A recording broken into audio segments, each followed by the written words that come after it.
Test వచ్చేసి glucose test. First blood sample అనేది collect చేసుకోవాలి. బ్లడ్ శాంపుల్ కలెక్ట్ చేసుకున్న తర్వాత ఆ బ్లడ్ని అనేది సెంట్రిఫ్యూజ్ మిషన్లో పెట్టి సెంట్రిఫ్యూజ్ చేసుకోవాలి.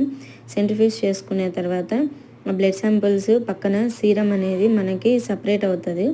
అందులో ఇది మనకు వచ్చేసి ఎఫ్బిఎస్ పీపీబిఎస్ శాంపుల్ ఇచ్చారు మార్నింగ్ వాళ్ళు 7:30కి అలా ఇచ్చారు.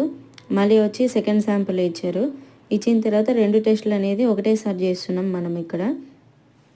టెస్ట్ వచ్చేసి ఎఫ్బిఎస్ మనం ట్యూబ్స్ అనేవి 2 తీసుకోవాలి. 2 ట్యూబ్స్ తీసుకుని అది వచ్చేసి ఎఫ్బిఎస్, అది వచ్చేసి పీపీబిఎస్ సెకండ్ శాంపుల్ వచ్చేసి. చూడండి ఇప్పుడు అందులో మనం శాంపుల్ అనేది ఫస్ట్ రియేజెంట్ వేసుకోవాలి. రియేజెంట్ వచ్చేసి గ్లూకోజ్కి 1000 మైక్రాన్స్ రియేజెంట్, శాంపుల్ వచ్చేసి 10 మైక్రాన్స్. అంటే మనం చేసే మెథడ్ వచ్చేసి ఫుల్ మెథడ్. ఈ మెథడ్ వచ్చేసి ఫుల్ మెథడ్ చేస్తున్నాం కాబట్టి అది 1000 మైక్రాన్స్, శాంపుల్ వచ్చేసి 10 మైక్రాన్స్ వేయాలి. టైం వచ్చేసి 10 మినిట్స్ టైం పెట్టుకోవాలి. అదిగోండి 1000 మైక్రాన్స్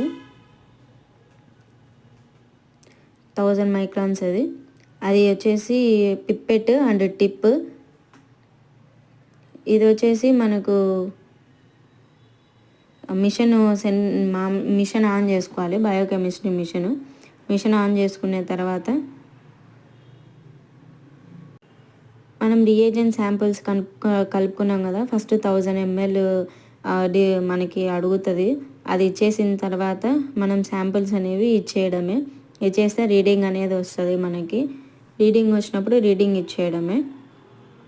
ఫస్ట్ ఎఫ్బిఎస్ తర్వాత పీపీబిఎస్ రీడింగ్ ఇచ్చాను.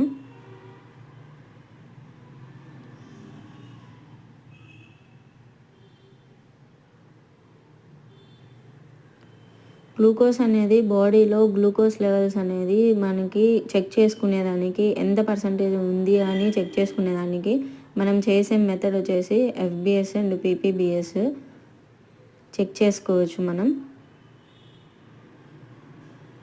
ఆ తర్వాత పేషెంట్ డీటెయిల్స్ రాసుకోవాలి మనం. పేషెంట్ నేము, ఏజ్, సెక్స్ అవి రాసుకుని ట్యూబ్స్ పైన మనం ప్రింట్అవుట్ ఇవ్వాల్సిందే. పైన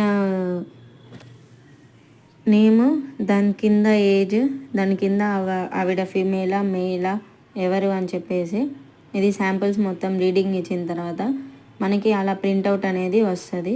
అది పేషెంట్ డీటెయిల్స్ 105, 190 వచ్చింది.